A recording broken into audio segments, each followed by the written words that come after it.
بسم اللہ الرحمن الرحیم۔ السلام علیکم۔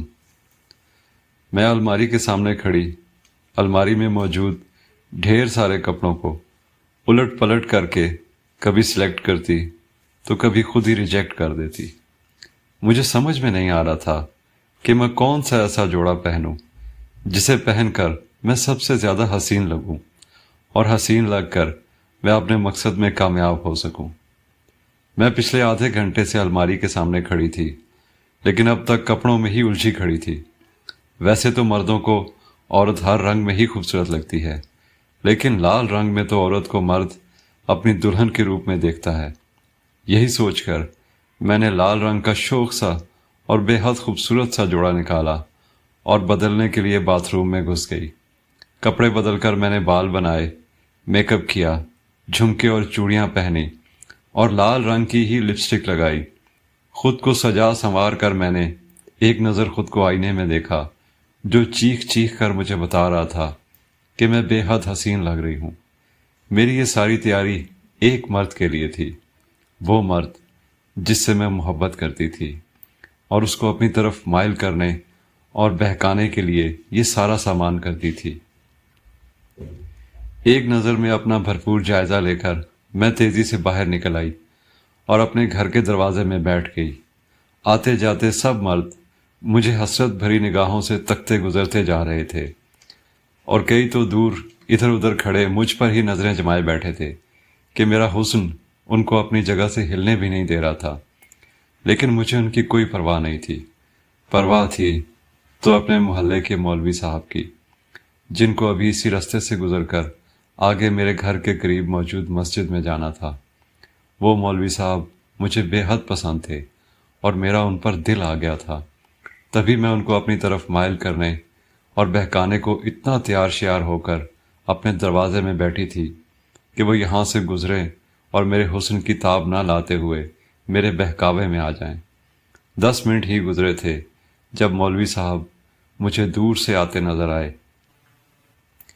میرا دل خوشی سے دھڑکنے لگا۔ مولوی صاحب اب مزید قریب آتے جا رہے تھے، لیکن میرے ارمانوں پر اوس تو تب پڑی جب مولوی صاحب مجھے دیکھے بغیر گزر گئے اور ایک نگاہ تک مجھ پر نہ ڈالی کہ ان کے آس پاس کوئی لڑکی ان کے انتظار میں ان کی ایک نظر کے لیے بیٹھی ہے۔ وہ آئے اور آ کر چلے بھی گئے، جس پر میں بے تحاشا غصے میں آ گئی کہ میری تیاری اور میرا حسن نظر انداز کیے جانے کے قابل تو نہ تھا، جسے وہ نظر انداز کر کے چلے گئے۔ غصے سے تنتناتی میں واپس اندر کی جانب بڑھ گئی تھی۔ پچھلے کچھ دنوں سے میں ایسا ہی کر رہی تھی کہ سج سنور کر عجیب سے کپڑے پہن کر باہر بیٹھ جاتی تاکہ مولوی صاحب کو بہکا سکوں، مگر میں ابھی تک اپنے اس مقصد میں کامیاب نہیں ہو پائی تھی۔ زندگی بھی بڑی ظالم شے ہے، یہ انسان سے وہ کام کروا لیتی ہے جسے کرنے کے بارے میں انسان خواب و خیال میں بھی سوچ نہیں سکتا، اور اگر وہ کام کر لیتا ہے تو اس کے پیچھے اس کی مجبوری ہوتی ہے، جیسے میں مجبور ہو گئی تھی۔ طوائف کا پیشہ اپنانے اور ایک طوائف کی زندگی گزارنے پر آج میری عمر 28 سال ہو چکی ہے، اور میں پچھلے 10 سال سے اس پیشے سے منسلک ہوں۔ لوگوں کو خوش کرنا، ان کے دل بہلانا میرے کام میں شامل ہے، جس کے مجھے پیسے ملتے ہیں، اور انہی پیسوں سے میں اپنا گزارا کرتی ہوں۔ کمائی تو حرام ہے، لیکن پھر وہی بات کہ مجبوری انسان سے سب کچھ کروا لیتی ہے، اور میں بھی مجبور ہی تھی۔ 15 سال پہلے میرے ماں باپ ایک ایکسیڈنٹ میں مر گئے۔ میں ان کی اکلوتی اولاد تھی، اس کے علاوہ میرا اور کوئی بہن بھائی نہیں تھا۔ ماں باپ کے مرنے کے بعد میں چچا کے گھر آ گئی کہ ننھیالی رشتہ دار بیرون ملک میں رہائش پذیر تھے، اور ان میں سے کوئی بھی میری ذمہ داری اٹھانے کو تیار نہیں تھا۔ چچی کو بھی میں پسند نہیں تھی، لیکن چچا کی وجہ سے وہ مجھے برداشت کرنے لگی۔ چچی مجھ سے گھر کے سارے کام کرواتی اور اپنی بیٹیوں کو آرام۔ میں بس میٹرک تک پڑھی تھی، اس کے بعد چچی نے پڑھنے کی اجازت ہی نہیں دی، بقول ان کے کہ میری پڑھائی کے خرچے اٹھانے کے لیے ان کے پاس پیسے نہیں تھے، حالانکہ ان کی اپنی اولادیں شہر کے اچھے اداروں میں پڑھ رہی تھیں۔ چچا بھی چپ رہتے کہ چچی کے سامنے ان کی کم چلتی تھی۔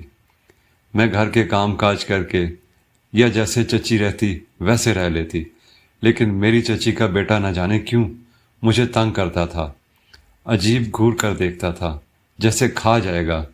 مجھے اس سے ڈر محسوس ہونے لگا تھا، اور پھر اس کا اصل گھٹیا چہرہ تب میرے سامنے آیا جب چچا کا انتقال ہو گیا۔ چچا کے انتقال کے بعد وہ کھل کر مجھے چھیڑنے لگا، معنی خیز جملے کستا، ہاتھ پکڑ لیتا، جس سے میں پریشان رہنے لگی۔ اور پھر اصل دھماکہ تو تب ہوا جب اس نے چچی سے کہا کہ اسے مجھ سے شادی کرنی ہے۔ وہ تو فرمائش کر کے باہر نکل گیا، مگر چچی نے مجھے بہت مارا، اتنا کہ ادمغا کر کے رکھ دیا، اور میری ایک بھی صفائی نہ سنی۔ ان کا کہنا تھا کہ میں نے ان کے بیٹے کو اپنی اداؤں کے جال میں پھنسایا ہے۔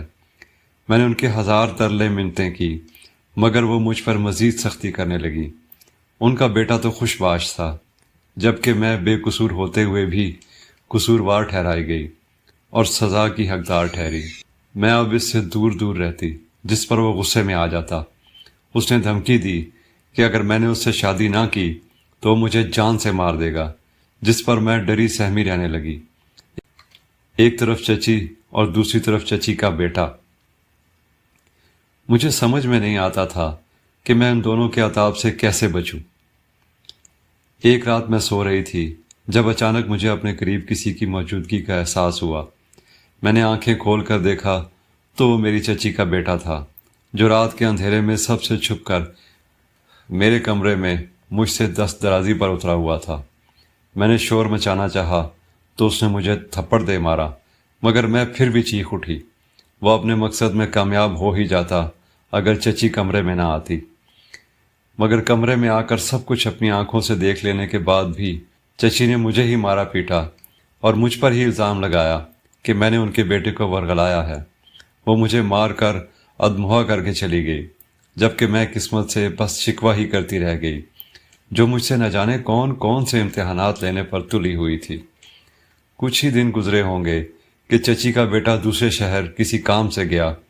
اسے 1 ہفتے بعد واپس آنا تھا، اور تب میری چچی نے میری التجاؤں اور فریادوں کو رد کر کے ایک 50 سالہ بوڑھے آدمی سے میری شادی کر دی۔ اس کے جوان بیٹے بیٹیاں تھے جو شادی شدہ تھے، اور وہ زیادہ امیر بھی نہ تھا۔ اس کے بیٹے بیٹیوں کو اتنی کم عمر لڑکی اپنی ماں کے روپ میں پسند نہیں تھی، مگر پھر بھی انہوں نے مجھے گھر پر رکھ لیا اپنی نوکرانی بنانے کے لیے۔ میں تب 18 سال کی تھی۔ میرا شوہر میرے حسن کے گن گاتا، لیکن مجھے عزت نہ دلوا پایا۔ میں اس کے پورے گھر کے، بہوؤں کے اور بیٹیوں کے کام کرتی۔ انہوں نے مجھے نوکرانی ہی سمجھ لیا تھا، لیکن 2 سال بعد جب میں 20 سال کی ہوئی تو وہ اچانک مر گیا۔ اس کے بیٹے بہوؤں نے مجھے گھر سے نہیں نکالا کیونکہ انہیں مفت کی نوکرانی چاہیے تھی، لیکن عدت گزارنے کے بعد میں خود ہی وہاں سے بھاگ گئی کہ مجھے اس جہنم میں مزید نہیں رہنا تھا۔ میرے پاس کوئی ٹھکانہ نہ تھا، نہ ہی پیسے کمانے کا کوئی ذریعہ۔ زندگی نے اتنے زخم اور اذیت دی تھی کہ میری سوچیں باغی ہو گئی تھی۔ زندگی تو پہلے ہی برباد ہو گئی تھی، تبھی خود کو مزید برباد کرنے کا سوچا اور طوائف کا پیشہ اختیار کر لیا۔ پہلے کرائے پر رہتی تھی، مگر گاہک بڑھنے لگے۔ وہ میرے حسن سے فائدہ اٹھاتے اور میں ان کی جیب سے۔ یوں 1 سال میں نے طوائف بن کر اپنا ذاتی گھر خرید دیا تھا، جو مسجد کے قریب ہی تھا، لیکن میں نے طوائف کا پیشہ نہیں چھوڑا تھا۔ میرے پاس اب بھی گاہک آتے تھے اور ان سے میں پیسے کماتی تھی۔ مجھے یہاں رہتے کئی سال ہونے کو آئے تھے، اور اب میں 28 سال کی ہو چکی تھی۔ یہاں میں اکیلی ہی رہتی تھی، کسی کو بھی اپنے ساتھ نہیں رکھا، نہ ہی اپنے گھر کو کوٹھے کی شکل دی۔ کئی لڑکیاں میرے پاس طوائف کا پیشہ اختیار کرنے کو آتی، مگر میں انہیں 2 ٹوک انکار کر کے واپس بھیج دیتی۔ میں جو کرتی تھی اس کا حساب میں نے خود دینا تھا۔ کسی اور لڑکی کو اس گندگی کا راستہ دکھا کر میں نہ خود گناہگار بننا چاہتی تھی، نہ ہی کسی بھی لڑکی کی زندگی خراب کرنا چاہتی تھی۔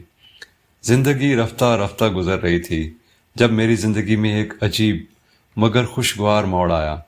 زندگی میں پہلی بار مجھے کوئی اچھا لگا، اتنا اچھا کہ میں خود اس کو اپنی طرف مائل کرنے کی کوشش کرنے لگی، ورنہ اس سے پہلے سبھی مرد خود ہی یہاں میرے پاس چلے آتے تھے۔ وہ ہمارے محلے میں موجود مسجد کے مولوی صاحب تھے، 30-35 سال کے، خوش شکل، پروقار اور بے حد وجاہت سے مالا مال۔ میرا گھر مسجد کے قریب ہی تھا، اور میں نے پہلی بار मौलवी साहब को तब देखा जब मैं अपने किसी गाहक की आमद पर दरवाज़ा खोलने बाहर निकली। पहली नज़र में ही वो मौलवी साहब मुझे पसंद आ गए थे और मेरा दिल उनका असीर हो गया था। मेरा उन पर दिल आ गया था और मैं चाहती थी कि वो मेरी तरफ माइल हो जाएं और मेरे करीब आ जाएं। पहली बार मैं खुद से किसी के ख्वाब देख रही थी। हालांकि कभी अपने बूढ़े शौहर के लिए भी मैंने ऐसा कुछ नहीं सोचा था जो मैं मौलवी साहब के लिए सोचती और महसूस करने लगी थी।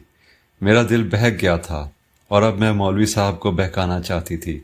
तभी मैं अजीब अजीब सा लिबास पहनकर सच संवर कर बाहर बैठ जाती थी। मुझे ऐसा करते हुए 1 हफ्ता हो गया था, लेकिन अब मेरा दिल गुस्से से भरने लगा था क्योंकि मौलवी साहब मेरी तरफ आंख उठाकर भी ना देखते। पहले भी उन्होंने कभी मुझे आंख उठाकर भी ना देखा था, बल्कि हमेशा सर झुकाकर गली से गुजर जाते थे। लेकिन अब तो मैं सच संवर कर बेहद खूबसूरत और भड़कीले लिबास पहनकर उनके सामने जाती थी, मगर अब भी वो मेरी तरफ आंख उठाकर ना देखते थे। मैं उन्हें बहकाना चाहती थी, अपनी तरफ माइल करना चाहती थी, मगर ऐसा हो नहीं पा रहा था, जिससे मेरा गुस्सा मजीद बढ़ने लगा था। मुझे ऐसा करते हुए 1 महीना हो गया। मैं अजीब अजीब कपड़े पहनकर सच संवर कर बाहर बैठ जाती, मगर मौलवी साहब मुझे ना देखते, जिस पर दिल बर्दाश्ता होकर मैंने सच संवर कर बाहर बैठना छोड़ दिया, क्योंकि अब मैं हिम्मत हार चुकी थी और मैंने मान लिया था कि मेरी किसी कोशिश का कोई फ़ायदा नहीं होने वाला था। मैंने बाहर बैठना और मौलवी साहब को परेशान करना छोड़ दिया था, क्योंकि मैं समझ गई थी कि मौलवी साहब नेक इंसान हैं और शैतान के बहकावे में आने वाले नहीं। उनकी नेक सीरती ही थी कि मेरे इतने बहकाने की कोशिशों के बावजूद भी वो ना बहक सके और मैं नाकाम रही। उसी रात मैं आराम कर रही थी और बेदिली से अपनी फीकी सी जिंदगी को सोच रही थी, जिसमें ना कोई खुशी थी ना ही कोई रौनक, बल्कि ये जिंदगी भी मजबूरी बन गई थी, जिसकी गाड़ी को मैं ज़बरदस्ती घसीट रही थी। मैं जिस रास्ते पर चल पड़ी थी उसके बाद ऐसी ही जिंदगी मेरा मुकद्दर होना थी, ये भी मैं समझती थी। अभी मैं आराम कर ही रही थी जब अचानक मेरे घर के दरवाजे पर दस्तक हुई। मेरी आंखें खुशी से चमक उठी कि कोई नया गाहक आया होगा, और नए गाहक का मतलब था कि मुझे अब मजीद पैसे मिलेंगे।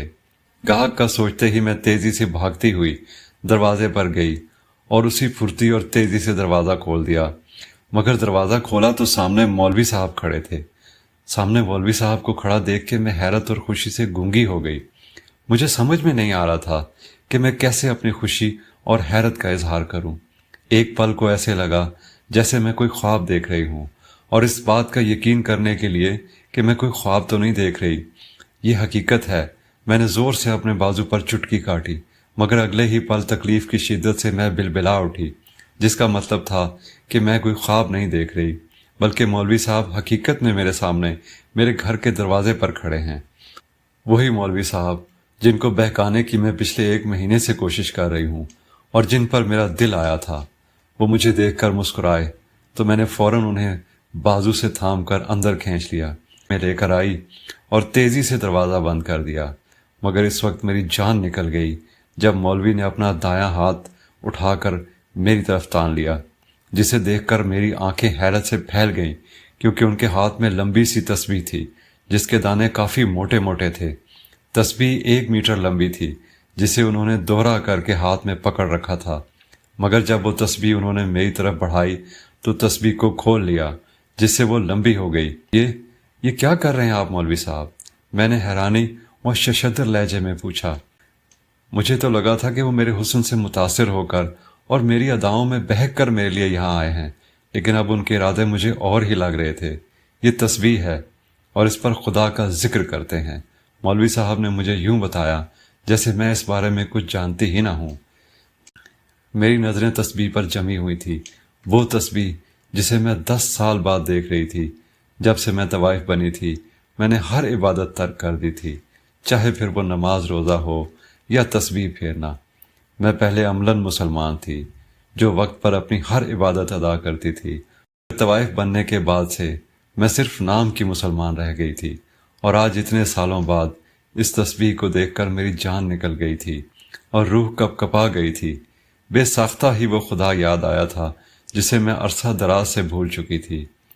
मौलवी साहब मेरा सवाल सुनकर मुस्कुरा दिए। उनकी मुस्कुराहट इतनी पाकीज़ा और पुरनूर थी कि मैं दंग रह गई। वो मेरी तरफ नहीं देख रहे थे, बल्कि उनकी नज़रें तस्बीह पर जमी हुई थी। तस्बीह फेर रहा हूँ, मौलवी साहब ने रौबदार और भारी लहजे में कहा। तो मैं मजीद उलझन में गिर गई।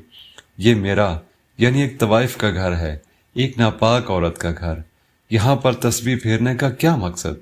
मैंने उलझ कर कहा तो वो एक बार फिर मुस्कुराए, जैसे कोई किसी नादान बच्चे की बात पर मुस्कुराता है।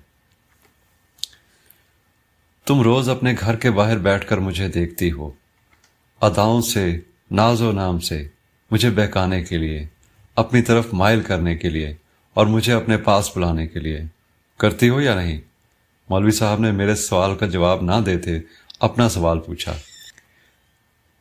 मैंने हाँ में सर हिला दिया कि हाँ करती हूँ।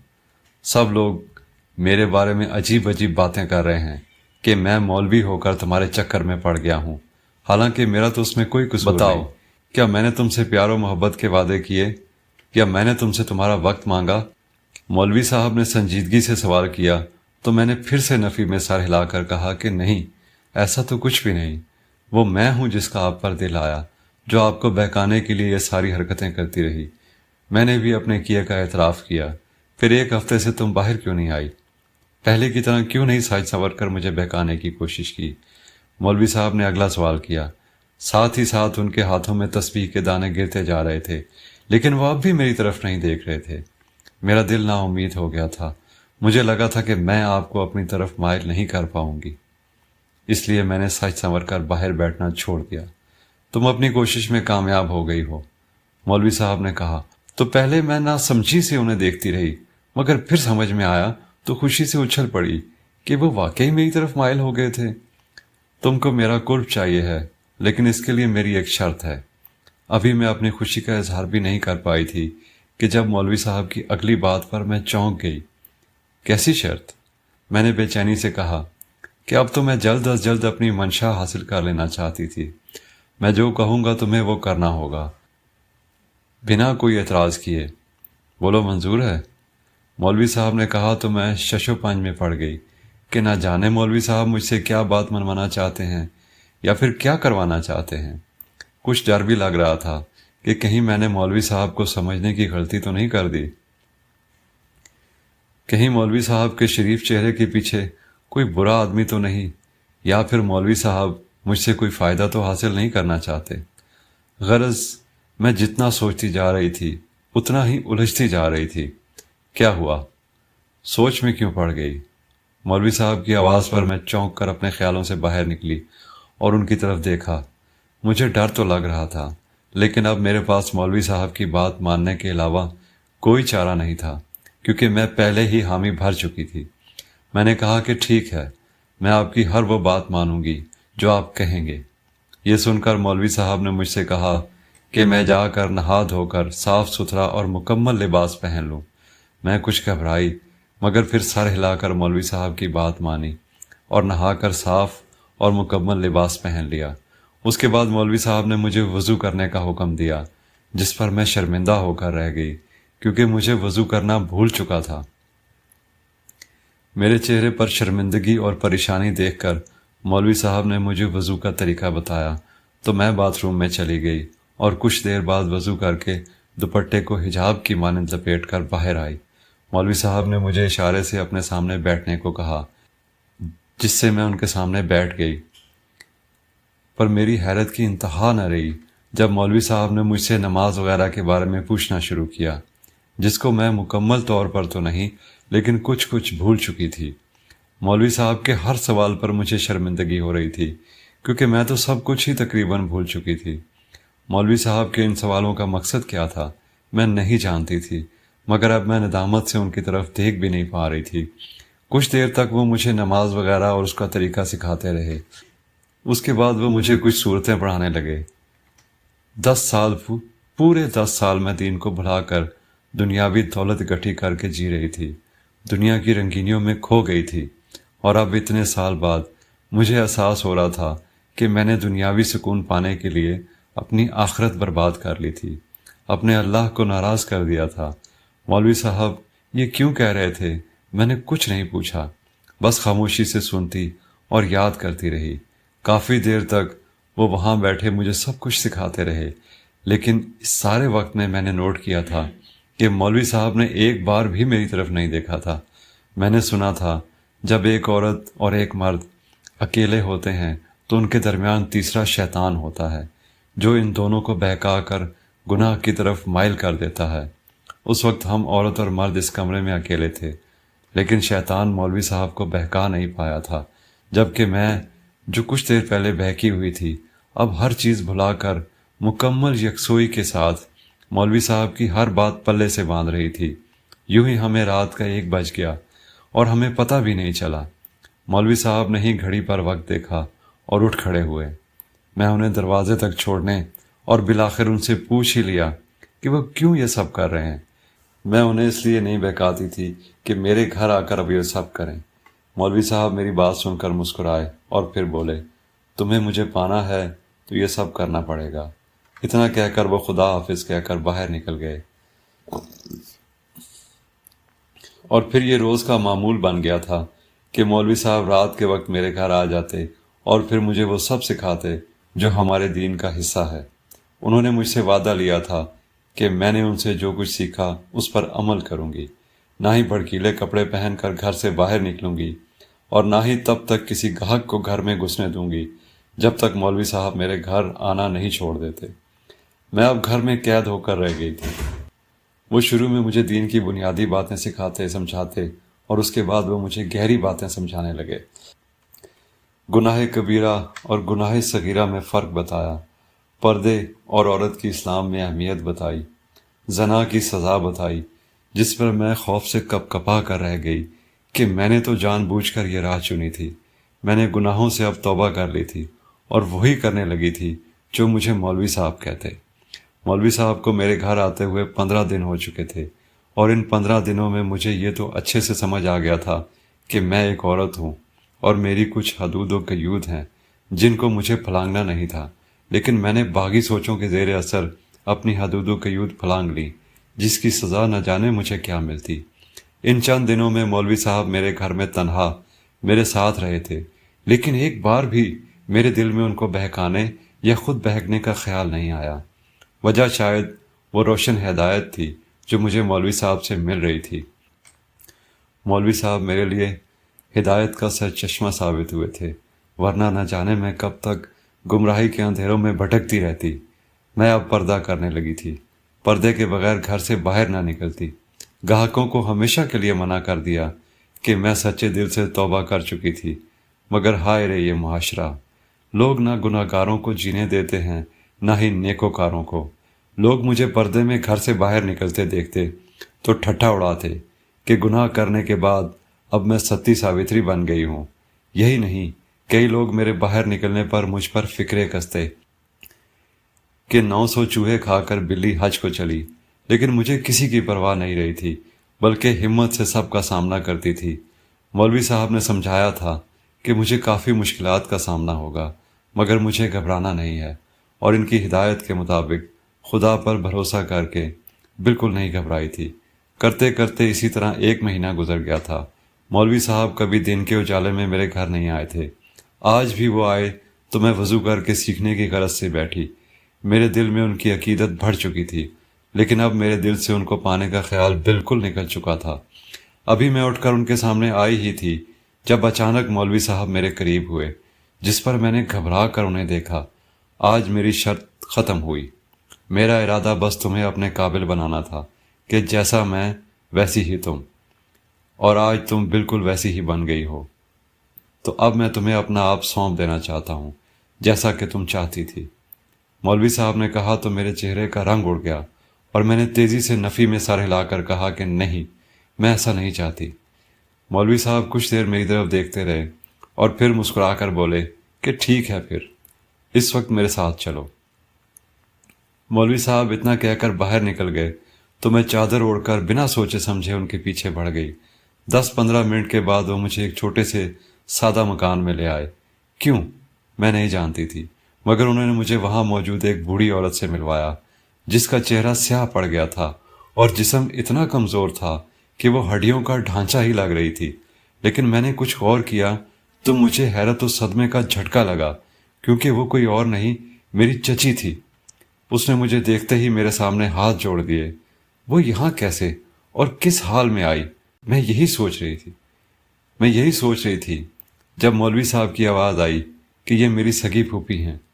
اس کے بیٹے نے مار پیٹ کر گھر سے نکال دیا، جبکہ دونوں بیٹیوں نے بھی اسے پاس رکھنے سے انکار کر دیا۔ اس کی بہو نے بھی اسے مارا پیٹا اور نکال باہر کیا۔ میرے ماں باپ مر چکے تھے اور بہن بھائی کوئی تھا نہیں، تبھی اکیلا رہ گیا تھا اور شادی بھی نہ کی۔ میں اپنی پھوپھو کو اپنے پاس لے آیا، لیکن پھوپھو کے دونوں گردے فیل ہو گئے اور وہ دن بدن بیمار اور کمزور ہوتی گئی۔ پھوپھو کو یہ مکافات عمل لگتا تھا، اس نے تمہارے ساتھ برا کیا تو اس کے ساتھ بھی برا ہو گیا۔ پھوپھو نے تمہارے بارے میں مجھے سب کچھ بتایا تو میں نے تمہیں ڈھونڈنا شروع کیا۔ میں حافظ تھا اور مولوی کے فرائض مسجد میں سر انجام دیتا تھا۔ میں نے تمہیں ڈھونڈنا شروع کیا اور پھر ڈھونڈ لیا، مگر تمہاری حقیقت جان کر بے حد دکھ ہوا، مگر پھر تمہیں سدھارنے کا سوچا۔ اسی مقصد کے تحت میں تمہارے سامنے اور قریب آتا رہا اور آج میں کامیاب ہو گیا۔ ساری بات سن کر میں رونے لگی۔ چچی کے جڑے ہوئے ہاتھ کھولے اور انہیں دل سے معاف کر دیا۔ مولوی صاحب نے مجھ سے شادی کرنے پر اصرار کیا، مگر میں طوائف تھی، نہ مانی، جس پر انہوں نے سمجھایا کہ میں توبہ کر کے تائب ہو چکی ہوں تو مجھے بھی سکون بھری زندگی گزارنے کا حق ہے۔ میری چچی نے بھی اصرار کیا تو میں مان گئی اور پھر مولوی صاحب سے نکاح کر کے ان کے ساتھ رہنے لگی، مکمل نیک عورت کی طرح۔ ہمارے نکاح کے 3 ماہ بعد میری چچی کا انتقال ہو گیا، جس پر ہمیں افسوس تو تھا لیکن کچھ کر نہیں سکتے تھے۔ آج میں مولوی صاحب کے ساتھ مطمئن اور پرسکون زندگی گزار رہی ہوں۔ اگر مولوی صاحب میری زندگی میں نہ آتے تو شاید میں آج بھی وہ بدتر زندگی جی رہی ہوتی، مگر خدا کا لاکھ لاکھ شکر ہے جس نے مجھے ہدایت کی روشنی عطا کی۔ دوستو، یہ تھی ہماری آج کی کہانی۔ امید ہے آپ کو کہانی پسند آئی ہوگی۔ کہانی پسند آئی ہے تو اسے لائک کیجئے، دوستوں کے ساتھ شیئر کیجئے، ہمارے چینل کو سبسکرائب کیجئے تاکہ ہماری سب آنے والی ویڈیوز آپ کو ملتی رہیں۔ اللہ حافظ۔